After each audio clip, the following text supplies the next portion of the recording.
कि पाचन तंत्र के अंदर यानी आंतरिक क्रिया में क्या होता है। कल हमने आपको दांत बता दिया था कि दांत में कौन सा दांत कैसा होता है या फिर क्या उसका नाम होता है। आगे का जो दांत दिखता है इसे इंसीजर कहते हैं, इसके बगल में केनाइन होता है, केनाइन के बगल में देखेंगे प्री मोलर होता है, प्री मोलर के बगल में देखेंगे मोलर होगा, फिर मोलर के बगल में देखेंगे थर्ड मोलर। ये सारी चीजें अभी हमने वहां पे बता दिया था। अब थोड़ा सा इसमें हम देखेंगे कि अभी भी मुंह में कुछ बाकी है जो उसको अभी हम यहाँ पे देखेंगे। तो जो सबसे पहले हम इसमें देखेंगे तो अभी मुंह में ही हमारा क्या होता है, जीभ होता है। मुंह में ही क्या होगा, अच्छा आप सोचेंगे हम पाचन तंत्र पढ़ा रहे हैं तो है दांत क्या है, जीभ क्यों, ये चीजें बाबू भैया पाचन की क्रिया जो होती है हमारे मुंह से स्टार्ट होती है। पाचन की क्रिया हमारे मुंह से स्टार्ट होती है, तो सबसे पहले मुंह को पढ़ाना बहुत जरूरी है कि मुंह में अब देखेंगे कि जीभ है, दांत है, तो जीभ तो हमने पढ़ा दिया है, ठीक है। जीभ के अध्ययन को टंग एनाटॉमी हमने वहां पे पढ़ा दिया था। दांत के अध्ययन को ओडोंटोलॉजी, ये भी हमने अभी अगले वीडियो में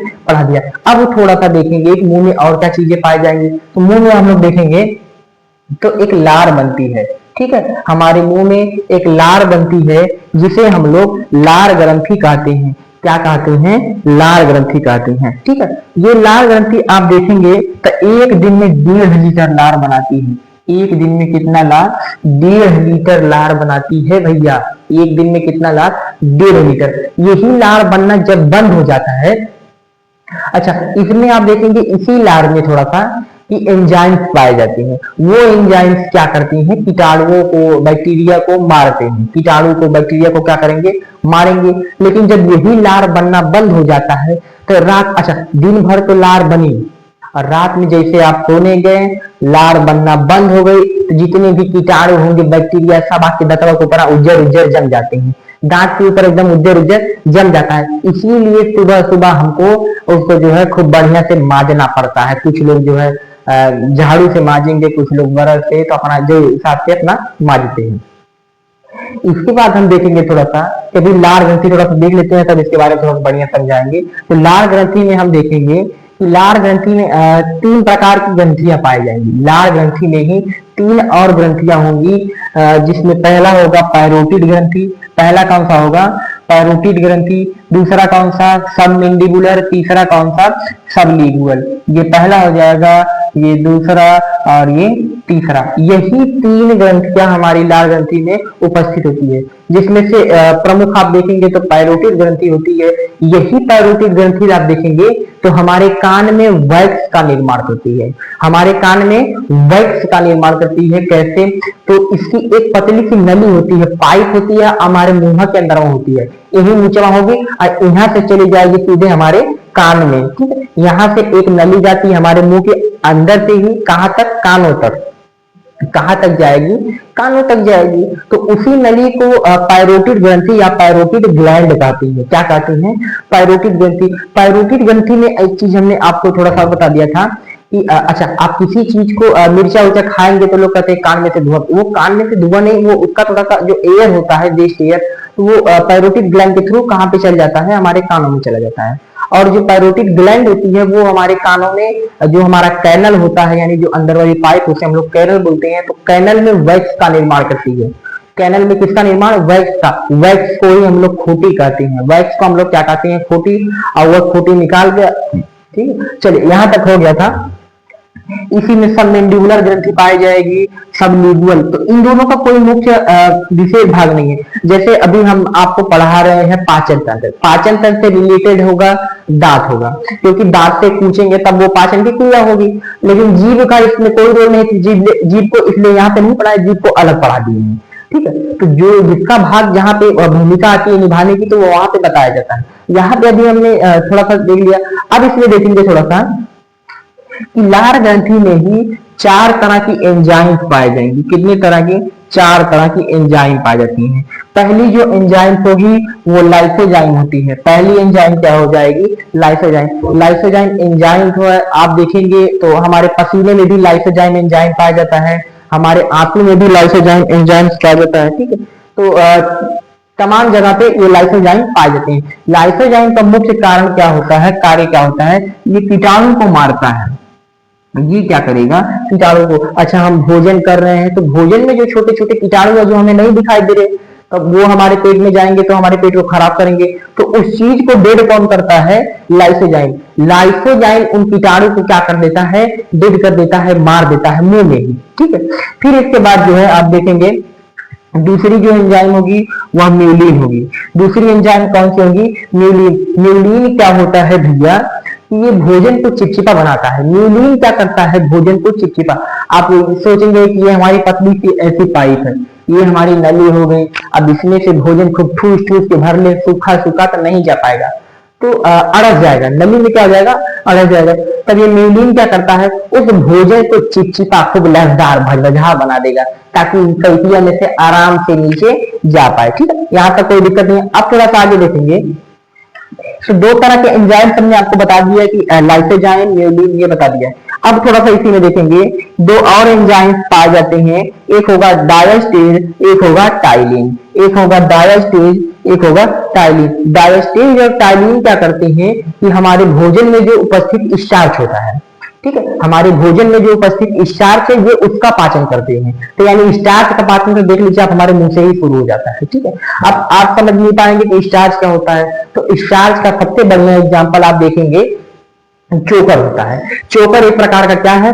स्टार्च है। अगर गेहूं से भैया 100% चोकर निकाल दिया जाए, गेहूं से 100% चोकर निकाल दिया जाए तो वो मैदा हो जाता है। वह क्या हो जाएगा? मैदा। अब मैदा चूंकि हमारे डाइजेशन के लिए, हमारा जो पेट है वो मैदे को डाइजेस्ट नहीं कर पाता है क्योंकि उसमें स्टार्च नहीं है। तो जिस चीज में स्टार्च ज्यादा होता है तो उसका डाइजेशन, उसका पाचन बहुत ही अच्छे से हो जाता है हमारे पेट में। अब चूंकि मैदा में स्टार्च नहीं है तो मैदा में स्टार्च नहीं, तो ये बढ़िया से पचेगा भी नहीं, इसलिए ज्यादा मैदा वैदा नहीं खाना चाहिए। स्टार्च वाली चीजें खाएंगे तो आपके लिए फायदा भी रहेगा और आपका डाइजेशन भी बढ़िया होगा। इसमें आप देखेंगे जो चावल की ऊपरी परत होती है वह भी स्टार्च होती है। चावल की ऊपरी परत स्टार्च होती है, जिसे हम लोग माड़ कहते हैं। क्या कहते हैं? माड़ कहते हैं। अब का चावल बना लो, कितना भी चावल बना लो तो भैया माड़ निकलेगा ही नहीं, क्योंकि ये जो चावल जो राइस आते हैं वो राइस मिल में जब जाते हैं तो वहां पे पॉलिश कर दिया जाता है, और पॉलिश जब हो जाता है तो सारा स्टार्च इसका निकल जाता है। इसलिए अब के चावल में माड़ नहीं निकलता है। पहले का था तो पहले लोग ऐसे ओखली में खूनते उनते थे, तब बढ़िया से उसमें खीर बनाई जाती थी, चावल बनता था तो माड़ निकाला जाता था। ठीक है, तो ये सारी चीजें वहां पे होती थी। अच्छा, ये चारों एंजाइम्स देख लिए। अब थोड़ा सा हम देखेंगे इसमें, अगर देखेंगे थोड़ा सा, जीभ तो केवल स्वाद बताता है और कोई उसका पाचन में भाग नहीं है, दांत हमने पढ़ा दिया है। अब थोड़ा सा देखेंगे कि हमारा जो नली है ये भोजन नली है। इस नली को भोजन नली या भोज नली कहते हैं। क्या कहते हैं? भोजन नली कहते हैं। क्या कहेंगे भैया? भोजन नली। ठीक है, ये पतली सी नली होती है भोजन नली। ऐसे ऊपर वाले हिस्से को मुख गुहा कहा जाता है। ऊपर सब क्या है? मुख गुहा है। क्या है? मुख गुहा होता है। क्या होता है भैया? मुख गुहा। मुख गुहा के नीचे, मुख गुहा में क्या क्या होता है? दांत होता है, जीभ होती है, लार ग्रंथि। ठीक है, ये सारी ग्रंथियां यहाँ से कनेक्टेड होती है, तो यहाँ पे हमने दिखा दिया। अब थोड़ा सा देखेंगे कि जब नीचे आएंगे तो नीचे एक मोटा सा हिस्सा होगा। नीचे एक मोटा सा हिस्सा होता है जिसे हम लोग स्टमक कहते हैं। क्या कहेंगे? स्टमक कहते हैं। स्टमक को ही हम लोग पेट कहते हैं। ऐसे आमाशय भी कहते हैं। क्या कहते हैं? आमाशय। क्या कहेंगे भैया?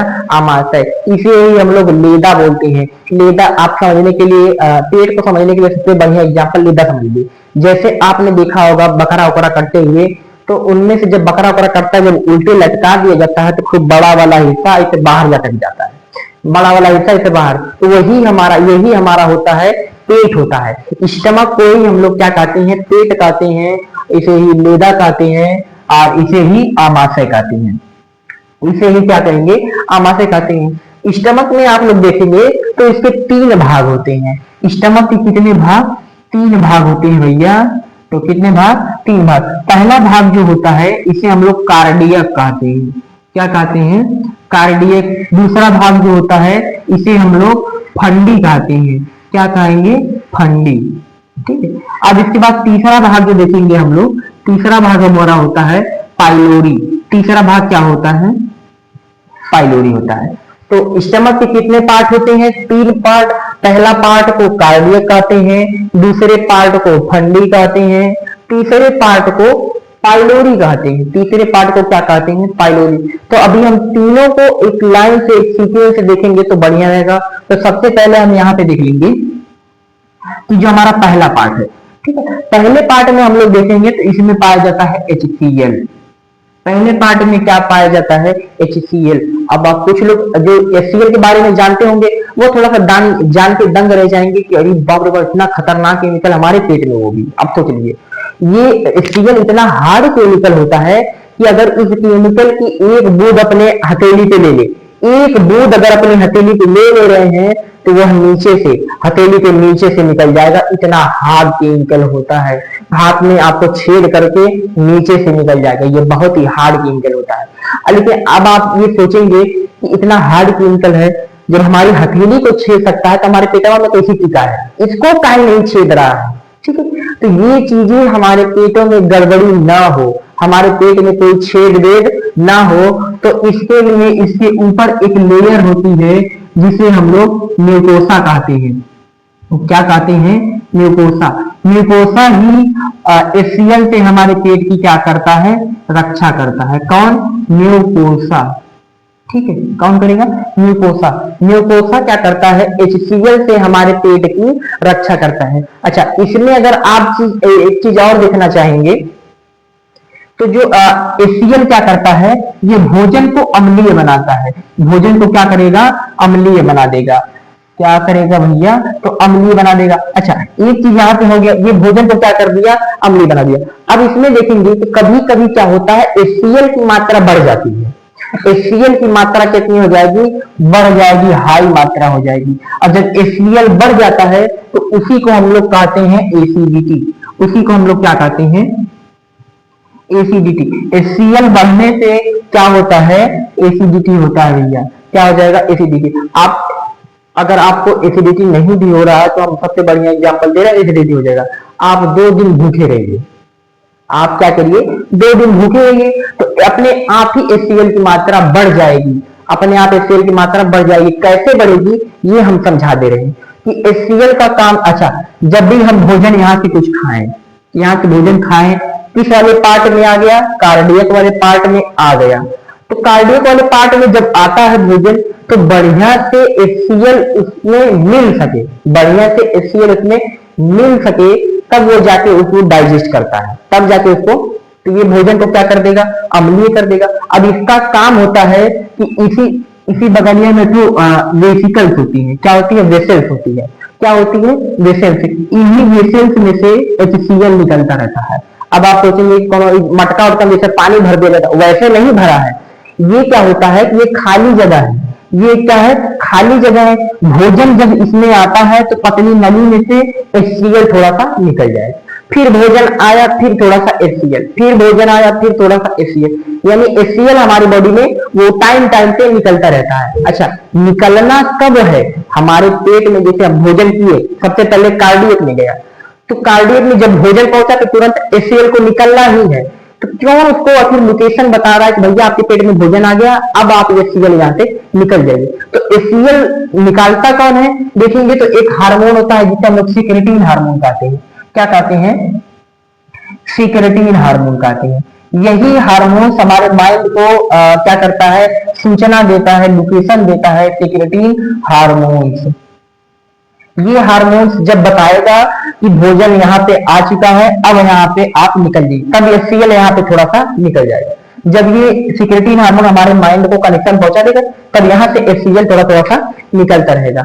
अब आप सपोज कीजिए 2 दिन से कुछ नहीं खाए हैं, HCl भी थोड़ा सा निकलते जा रहा है, निकलते जा रहा है, निकल के इकट्ठा हो गया है। निकल के क्या हो गया है? इकट्ठा हो गया है। तो आपके पेट में जलन होने लगती है। आपके पेट में क्या होने लगेगा भैया?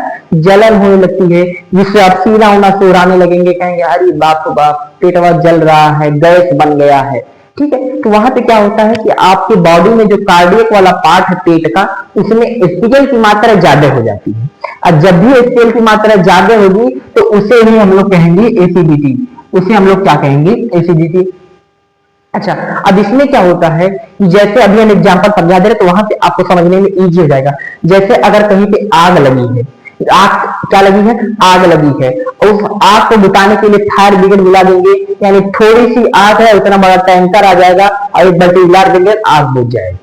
थोड़ी सी आग लगी है उसमें एक लोटा पानी उलार दो, पहले भर में हुआ बुझ जाएगी, सेकेंडों नहीं लगेगा कि वो आग क्या हो जाएगी, बंद हो जाएगी। वही सेम प्रोसेस अगर यहाँ पे हम देख रहे हैं, तो जैसे ही HCl की मात्रा बढ़ी, HCl की मात्रा बढ़ेगी तो वहां पे हमारे पेट में जलन होने लगती है।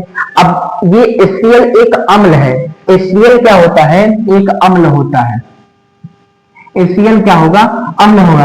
कौन सा अम्ल होगा, हाइड्रोक्लोरिक अम्ल होता है। कौन सा अम्ल होता है, हाइड्रोक्लोरिक। तो जब ये अम्ल बढ़ता है तो अम्ल के प्रभाव को काटा जाता है क्षार से, यानी अम्ल के प्रभाव अगर हमको कम करना है तो इसके लिए हम क्या करेंगे, क्षार का उपयोग करेंगे। जैसे हमने देखा कि आग को बुताने के लिए पानी फेंका जाता है, वैसे ही अम्ल के प्रभाव को कम करने के लिए क्षार खाया जाता है।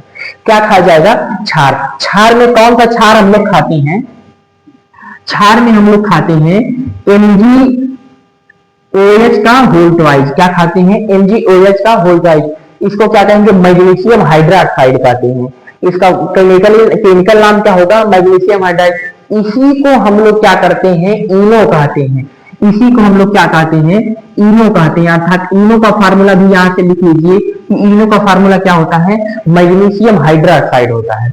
क्या होता है, मैग्नीशियम हाइड्रोक्साइड। जैसे हमारे पेट में HCl की मात्रा बढ़ती है बबुआ, तो तुरंत हम धकेल लेंगे, क्या धकेल लेंगे, इनो अर्थात मैग्नीशियम हाइड्रोक्साइड एक क्षार धकेल लेंगे। पेट में अम्ल बढ़ गया तो क्या खा लेंगे, क्षार खा लेंगे। और जैसे ही अम्ल और क्षार का रिएक्शन होता है, खूब कस के ढकार कब से क्या आ जाएगी, आपको ढकार आ जाएगी। जैसे अभी हम देखेंगे कि आग लगी है, आग पे पानी फेंक देंगे तो वहां पे जब आग और पानी का दोनों का रिएक्ट होता है, रिएक्शन होता है, तो वहां पे कुछ गैसें धुआं की तरह निकल जाती है। कुछ गैसें निकलती है कि नहीं निकलती, आप देखे होंगे। आपको बताइए, एक धुआं निकलेगा, ठीक है। तो वही सेम प्रोसेस कि जब हमारे पेट में HCl की मात्रा बढ़ी है और उसी को प्रभाव को कम करने के लिए हम खा लिए क्षार। क्या खा लिए, क्षार। जैसे ही अम्ल और क्षार का रिएक्शन होगा तुरंत हमको आएगी ढकार आती है। क्या आ जाएगी, ढकार आती है। अब इसमें एक चीज देखेंगे कि जैसे हमने बता दिया कि आपको अगर आग लगी है तब एक बाल्टी पानी फेंक देंगे तो ज्यादा नहीं, सेकेंडों में वो आग बंद हो जाएगी, बुझ जाएगी। तो वही सेम प्रोसेस यहाँ भी होगा कि इससे ज्यादा टाइम नहीं, केवल 6 सेकंड में ही अपना काम शुरू कर देता है। इनो कितना सेकंड में, 6 सेकंड में। जैसे ही इनो पिएंगे, मतलब पीने भर का टाइम लगेगा, यहाँ से यहाँ तक 6 सेकंड कैसे ही लग जाएगा। और जैसे ही हमारे कार्डियक में पहुंचेगा जहां पे HCl की मात्रा बढ़ चुकी है, जैसे पहुंचा वैसे उसका प्रभाव खत्म, तुरंत आपको कफ के ढकार आएगी, उसके बाद आपका पेट जलना बंद हो जाएगा। यही प्रोसेस। अब इसमें कभी कभी क्या होता है कि कभी कभी इसमें एसिडिटी होता है, लेकिन जब हमेशा HCl बढ़ता है, फिर किसी किसी के पेट में क्या होता है कि हमेशा HCl बढ़ते रहता है, उसको जो है पेट में हमेशा जलन होती रहेगी, पेट में हमेशा दर्द करता रहेगा, तो जिसे हम लोग अल्सर रोग कहते हैं। HCl बढ़ने से कौन सा रोग होगा, तो अल्सर रोग होगा, ठीक है। कौन सा रोग होता है, अल्सर रोग। किसके बढ़ने से, HCl के बढ़ने से। चलिए, यहां तक हमने आपको बता दिया है। एक चीज इसमें और देखेंगे कि जो हमारी आमाशय होती है, पूरा स्टमक होता है, इसमें अगर भोजन की बात करेंगे तो 4 घंटा भोजन इसमें रहता है। कितना घंटा भोजन, 4 घंटा भोजन इसमें जो है रहता है। किसमें, आमाशय में। 4 घंटा के बाद बाकी जो 4 घंटा हमारी जो छोटी आंत है, बड़ी आंत है, इसमें मिला जुला के इसमें 4 घंटा रहेगा, ठीक है। अगर आंत में बात करेंगे तो क्या घंटा, 4 घंटा आंत में, 4 घंटा हमारी आमाशय में। कितना, आमाशय में। टोटल डाइजेशन हम देखेंगे तो टोटल की बात करेंगे कि टोटल 8 घंटे में हमारा डाइजेशन कंप्लीट होता है। कितने घंटे में, 8 घंटे में भैया हमारा पूरा डाइजेशन की प्रक्रिया कंप्लीट होती है। चलिए, अभी हमने पहला भाग आपको कार्डियक बताया है। पहला भाग क्या बताया है, कार्डियक बताया है। अब इसी में थोड़ा सा हम लोग देखेंगे दूसरा भाग। क्या देख लेंगे हम लोग, दूसरा भाग का नाम क्या है, फंडी। फंडी क्या नाम होता है, फंडी। इस फंडी में भाग में आप लोग देखेंगे इसमें पतली पतली जो है हेयर लाइक कांटे की जैसी संरचना होती है। हम लोग कह सकते हैं हमारे बाल की तरह हेयर लाइक स्ट्रक्चर। कैसा स्ट्रक्चर, हेयर लाइक स्ट्रक्चर, जिसे हम लोग क्या कहते हैं, रूजी कहते हैं। ये जो हेयर लाइक स्ट्रक्चर है इसे हम लोग क्या कहेंगे, रूजी कहेंगे भैया। क्या कहेंगे, रूजी कहते हैं। ये रूजी एक कांटे की तरह होती है। किसकी तरह, कांटे की तरह। अब जैसे हमने खाना खाया तो भोजन आ गया कार्डियक में, कार्डियक में मिला है अम्ल, अम्ल जब बढ़िया से उसमें मिल जाएगा, अम्ल जब बढ़िया से हमारे पेट में मिल गया। एक चीज आप यहाँ पे और समझ लीजिए कि जब हम खाना खा रहे हैं तो जब खाना खाते टाइम थोड़ा थोड़ा पानी पी सकते हैं बीच बीच में, लेकिन खाना खाने के तुरंत बाद हमको पानी नहीं पीना चाहिए। क्यों नहीं पीना चाहिए? कभी हम खाना खाए हैं तो हमारे किस में आया है? कार्डियक में आया है। किस में आया है? कार्डियक में आया है। और जब भोजन कार्डियक में आता है तो उसमें क्या मिलाया जाएगा? HCl धीरे धीरे धीरे धीरे मिलाया जाएगा। अब HCl थोड़ा थोड़ा निकल रहा है, अब खाना खाए उसी के तुरंत बाद एक लोटा पानी ढकेल लिए, HCl का प्रभाव कम, वो बढ़िया से HCl भोजन को अम्लीय नहीं बना पाएगा, भोजन को बढ़िया से अम्लीय नहीं बना पाएगा, जिससे आपका वो जो है थोड़ा सा जो सुबह बाथरूम जाएगा तो वो सही से नहीं होता। यहाँ से खाना खाने के तुरंत बाद आपको पानी नहीं पीना है, 2-4-10 मिनट के बाद। क्यों? तब तक ये HCl जब तक भोजन में बढ़िया से मिल ना जाए तब तक आप पानी मत पीजिए, केवल 10 मिनट के टाइम दे दीजिए, 10 मिनट में ये बढ़िया से उसको मिला देगा। ठीक है, तो भोजन, अच्छा यहाँ से फिर आ गया किस वाले पार्ट में? आ गया फंडी में। किसमें आ गया? फंडी में आ गया। फंडी में छोटे छोटे कांटे की जैसे संरचना होती है जिसे हम लोग रूजी कहते हैं।